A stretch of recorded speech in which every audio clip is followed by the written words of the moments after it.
আসসালামু আলাইকুম। আজকে আমি আপনাদের সাথে এক্সেলের ইউজফুল 5টি টিপস অ্যান্ড ট্রিক্স নিয়ে আলোচনা করব। আশা করি আপনাদের ভালো লাগবে। প্রথমেই আমরা যে টুলসটি নিয়ে কথা বলবো তা হলো ফরম্যাট প্রিন্টার। ফরম্যাট প্রিন্টারের মাধ্যমে আমরা যে কোনো একটি সেলের সকল ফরম্যাটকে একসাথে কপি করে অন্য একটি সেলে অ্যাপ্লাই করতে পারি। যেমন এখানে আমাদের স্টার্ট ডেটের যে ফরম্যাট রয়েছে তার সাথে ইন ডেটের ফরম্যাটের কোনো মিল নেই।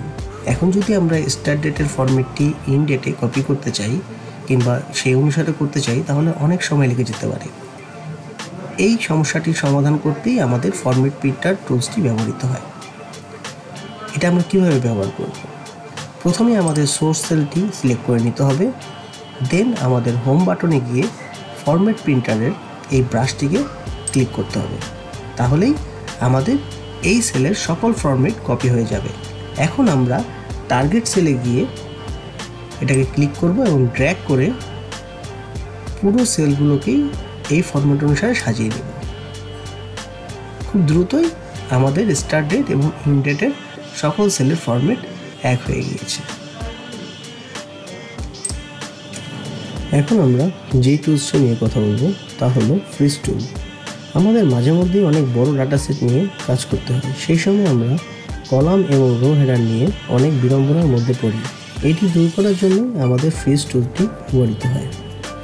এই রো এবং কলাম হেডার ভিজুয়াল রাখার জন্য আমাদের রো হেডার এবং কলাম হেডারের পাশের সেলটিকে সিলেক্ট করে ভিউতে গিয়ে ফ্রিজ প্ল্যানে গিয়ে ফ্রিজ প্ল্যানটি সিলেক্ট করে নিতে হবে। এখন আমরা দেখতে পাচ্ছি আমাদের কলাম হেডারটি এবং রো হেডারটি দৃশ্যমান আছে।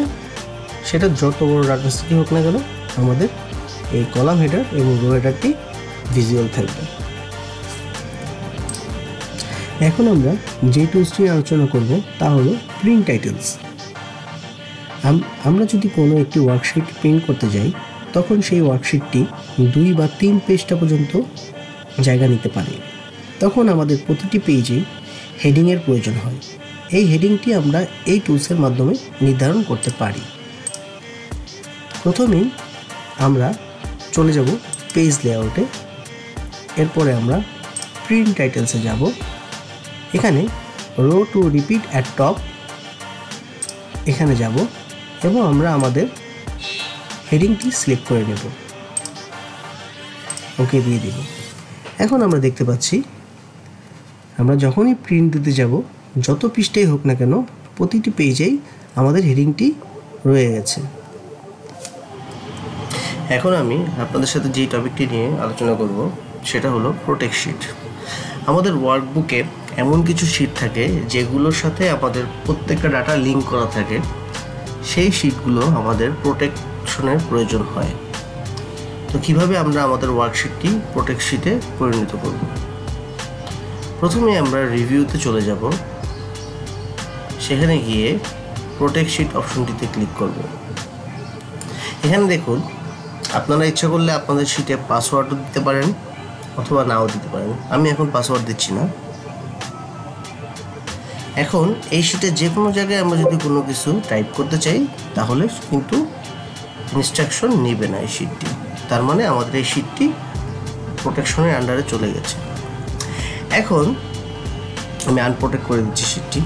এখন আমরা যদি কোনো কলাম অথবা রো প্রোটেকশনের আন্ডারে আনতে চাই তাহলে কিভাবে আনবো? প্রথমেই আমাদের ফুল ডাটা সেটটি সিলেক্ট করে নিতে হবে। ফুল ডাটা সেটটি সিলেক্ট হয়ে গেলে আমরা রাইট বাটন ক্লিক করব এবং ফরম্যাট সেলে চলে যাব। এখানে দেখতে পাচ্ছেন প্রোটেকশন নামক একটি অপশন আছে। প্রোটেকশন অপশনে ক্লিক করে আমরা লকড অপশনটি আনমার্ক করে দেব। ওকে দিয়ে দিব। ওকে। এখন আমরা যেই কলামটি অথবা রোটি প্রোটেকশনের আন্ডারে আনবো সেই ফুল কলামটি সিলেক্ট করে নেব। রাইট বাটন ক্লিক করব, ফরম্যাট সেলে যাব এবং এখানে আমরা আবার লকড অপশনটি মার্ক করে দেব। এখন পুনরায় আমরা রিভিউ অপশনে যাব এবং প্রোটেক্ট শিটে অপশনটিতে ক্লিক করব এখানে ইচ্ছা করলে আমরা পাসওয়ার্ড দিতে পারি। আমি একটি পাসওয়ার্ড দিচ্ছি 1 2 3, ওকে দিয়ে দিলাম। টাইপ 2 3, ওকে। এখন আমাদের এই কলামটি প্রোটেকশনের আন্ডারে চলে গেছে। দেখুন এখানে আমি যা খুশি লিখতে পারছি, কিন্তু যখনই আমি এখানে লিখতে যাব তখন আমাকে পাসওয়ার্ড চাচ্ছে। এই পাসওয়ার্ড যদি আমরা দেই 1 2 3, দেন আমরা এখানে যা খুশি লিখতে পারবো। পরবর্তী টপিকটি হলো ফ্ল্যাশ ফিল। দেখুন এখানে একটি ডাটা সেট, সিম্পল একটি ডাটা সেট আমি দিয়ে রেখেছি। এখন প্রত্যেকটি রোতেই যদি আমি আমার নামটি কপি করতে চাই, তাহলে ড্র্যাগ করে কপি করার চেয়ে পুরো সেটটি সিলেক্ট করে আমরা যদি কন্ট্রোল ই প্রেস করি, তাহলেই অটোমেটিকলি প্রত্যেকটা রোতে আমার নামটি কপি হয়ে গেছে। তো ধন্যবাদ সবাইকে।